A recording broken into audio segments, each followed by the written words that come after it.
جب کیتھرین ابھی زندہ ہی تھی تو مونا لاپا نے فادر ریمنڈ کو بتایا کہ کیتھرین ایک صحت مند اور مضبوط جسم کی مالک لڑکی تھی۔ وہ تنہا ایک گدھے کے برابر بوجھ اپنے کندھے پر اٹھائے بآسانی سیڑھیاں چڑھ اور اتر سکتی تھی، لیکن 28 سال کی عمر تک روزوں اور کفاروں اور ریاضتوں کی وجہ سے اس قدر کمزور اور لاغر ہو گئی کہ اس کا زندہ رہنا کسی معجزے سے کم نہ تھا۔ مگر وہ روح میں پرورش پاتی اور مضبوط ہوتی گئی۔ جسمانی کمزوری اس پر غالب نہ آ سکی۔ وہ جوانمردی سے تکالیف، مصائب اور مشکلات میں ثابت قدم رہی۔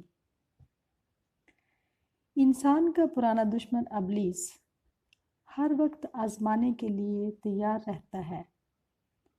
اپنا گھر بسانے کے لیے اس نے مونا لاپا کو منتخب کیا۔ بیٹی کے پیار میں ڈوبی ماں جب بیٹی کو اپنے آپ کو زنجیریں مارتے دیکھتی تو برداشت نہ کر پاتی اور دھاڑے مار مار کر روتے ہوئے کہتی، اے میری عزیز بیٹی، میں تجھے مرا ہوا ہی دیکھ رہی ہوں۔ کوئی شک نہیں کہ موت تجھے جلد ہی دبوچ لے گی۔ ہائے مجھ پر افسوس، وہ کون ہے جس نے میری لاڈلی بیٹی کو مجھ سے چھین لیا ہے؟ کس نے مجھے یہ سب دکھ دیکھنے کو دیے ہیں؟ وہ واویلا کرتی اور زور زور سے روتی اور بین کرتی اور پاگلوں کی طرح حرکات کرتے ہوئے اپنے بال نوچتی کہ جیسے بیٹی کی لاش اس کے قدموں میں پڑی ہے۔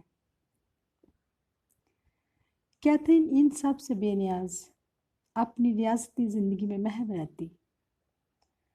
مونا لاپا جب اپنی بیٹی کو لکڑی کے کھردرے تختوں پر لیٹے دیکھتی تو زبردستی کھینچ کر اپنے کمرے میں لے جاتی اور اس کو اپنے ساتھ بستر پر سونے کے لیے مجبور کرتی۔ کیتھرین اپنی والدہ کی منت سماجت کرتی کہ وہ اسے اپنے کمرے میں جانے دے اور اس کی فکر نہ کرے، مگر ماں کی ممتا اور فرمانبرداری میں سر جھکانا پڑتا۔ وہ اسے مطمئن کرنے کے لیے اس کے ساتھ بستر پر لیٹ جاتی اور مسلسل دعا میں مشغول رہتی۔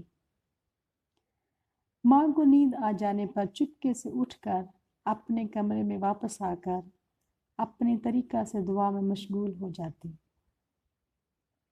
مگر ابلیس جو نہایت مکار اور دغاباز ہے، اس نے اس طریقے کو بھی زیادہ دیر تک کامیاب نہ ہونے دیا۔ مونا لاپا کو جلد ہی پتہ چل گیا کہ کیتھرین کس طرح اسے سوتا چھوڑ کر اپنے کمرے میں واپس چلی جاتی ہے۔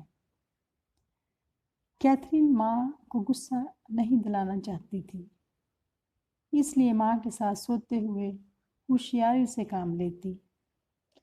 جب وہ سونے جاتی تو چپکے سے لکڑی کے 2 چھوٹے چھوٹے ٹکڑے چادر کے نیچے رکھ لیتی تاکہ اس کی ریاضت برقرار رہے۔ چند روز کے بعد ماں یہ شرارت بھی جان گئی۔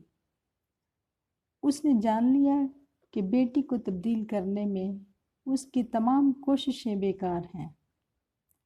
تمام حربے استعمال کرنے کے بعد بھی جب بیٹی کی ثابت قدمی اور جوش کو بڑھتے دیکھا تو ماں ہار گئی اور کیتھرین کو اجازت دے دی کہ وہ آزادی سے جدھر چاہتی ہے جا کر سوئے اور وہی کرے جو خدائے قادر مطلق باپ چاہتا ہے۔ کیتھرین کی روح خوشی سے جھوم اٹھی۔